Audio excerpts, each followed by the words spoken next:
The old sedan coughed its way up the serpentine driveway, headlights cutting weak beams through the thickening rain. Inside, 4 faces, a mix of nervous excitement and forced bravado, peered out at Blackwood Manor. "Think this is it?" Emily whispered, her voice thin. Sarah, gripping the steering wheel, nodded. "Address matches. Blackwood, built 1898. Abandoned for 50 years. Supposedly haunted as hell." Mark, slouched in the passenger seat, snorted. "Supposedly. Probably just cobwebs and drafty windows. Good spot for a party, though." Ben, quiet in the back, adjusted his glasses. "The local legends aren't pretty, Mark. Disappearances, madness, the original owners, the Blackwoods, vanished without a trace. More fun for us." Then Mark grinned, though his eyes darted nervously towards the looming, Gothic structure that finally came into view. It was massive, silhouetted against the stormy sky, countless windows like vacant eyes staring out from a skeletal face of weathered stone and decaying wood.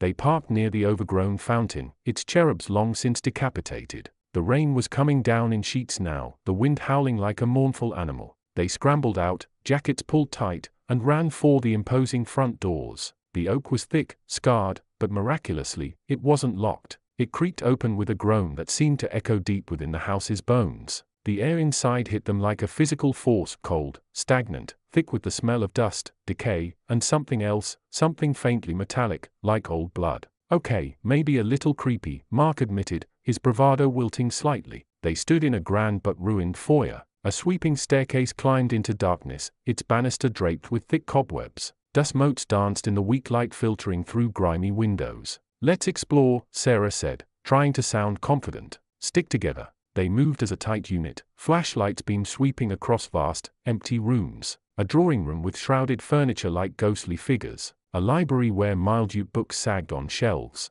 A dining room with a table set for a macabre feast of dust. The house was vast, sprawling, and utterly silent save for the howl of the wind outside and the drip, drip, drip of water somewhere deep within its walls. As darkness fully fell and the storm intensified, they found themselves back in the foyer. The temperature had plummeted further. Emily shivered violently, not just from the cold. "I don't like this," she whispered, eyes wide. "It feels, watching us." "Just the house settling," Mark said, though he kept glancing up the dark staircase. Then they heard it, a faint sound, high above them, a soft, rhythmic creak, like footsteps. They froze, flashlights aimed towards the top of the stairs. "Silence." "Wind," Sarah said, but her voice lacked conviction. Another creak, closer this time. On the landing, Mark raised his light. "Nothing, just shadows." "All right, let's just head back to the car," Sarah suggested. "This storm isn't letting up, and it's getting seriously cold." They turned towards the front doors. Sarah reached for the massive brass handle. It wouldn't budge. She pushed harder, pulled. Nothing. It was locked solid from the inside. "Okay, funny joke." Mark unlocked it, Sarah said, turning. Mark held up his hands. "Wasn't me. It was open when we came in." They tried the back door they'd seen off the dining room. Locked. Windows? Painted shut, warped tight in their frames, or too high to reach. A wave of true panic began to set in. "We're stuck," Ben stated, his voice flat with dawning horror. The house responded to their fear. The air grew colder, bitingly so. A low, melancholic hum started, vibrating through the floorboards. The whispers began. At first, they were just indistinct murmurs on the edge of hearing, seeming to come from everywhere and nowhere. Then they became clearer, chillingly so. Names. Their names. "Sarah," a cold voice breathed, seeming to emanate from the very air beside her ear. She jumped back, chorus and pounding. "Mark, bravado won't save you." A deeper, mocking tone echoed from the library doorway.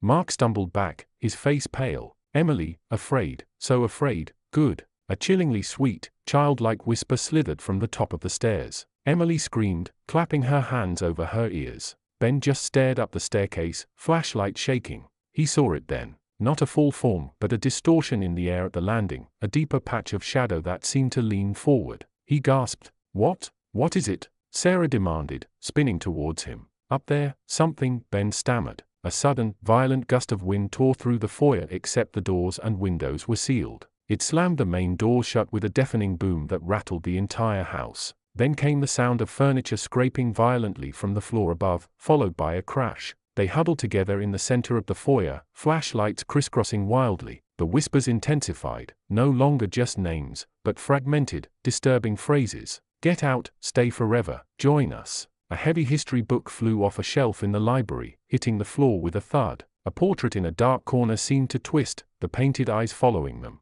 Mark, trying to reclaim his courage, yelled, "Leave us alone. There's nothing here." The house answered with a laugh, a dry, rattling sound that scraped along their nerves, coming from the walls themselves. Emily, trembling uncontrollably, pointed a shaking finger towards the staircase. The distorted shadow was moving. It was descending, not walking, but flowing down the steps, carrying an aura of suffocating dread. Panic exploded. Upstairs. Maybe there's another way out, Sarah yelled, pointing towards a door they hadn't tried under the main stairs. It looked like a cellar access. They scrambled towards it, tripping over each other in their haste. The flowing shadow reached the bottom of the stairs as Mark fumbled with the door handle. It was locked too. No, no, no, no. Mark whimpered, banging on it uselessly. The shadow pulled at the bottom of the stairs, growing darker, deeper. A low, guttural growl emanated from it. The air crackled with malevolence. Emily let out another piercing scream as the shadow lunged forward. It didn't move like a person, but like smoke given malignant purpose, expanding and contracting. They scrambled back, pressing themselves against the far wall of the foyer, away from the staircase. The shadow pulsed, filling the space between them and the main stairs. Suddenly, the house went silent. The growl stopped. The whisper ceased. The suffocating cold lifted slightly, replaced by a chilling stillness. They stood there, panting, tears streaming down Emily's face, Mark wide-eyed and shaking, Ben frozen in terror, Sarah trying to regulate her breathing. Then, in the absolute silence, they heard it, a soft, metallic click. It came from the direction of the front doors. They all looked. The massive oak doors, moments ago sealed tighter than a tomb, slowly, silently, began to swing inward. Fresh, rain-scented air rushed in, a stark contrast to the stale horror within. Freedom was just steps away. But from the top of the grand staircase, where the shadows still clung thickest, they heard a new sound. A slow, heavy thump, then another, and another. It wasn't footsteps. It was something being dragged. Something immense and heavy. The sound descended the stairs, getting louder, closer.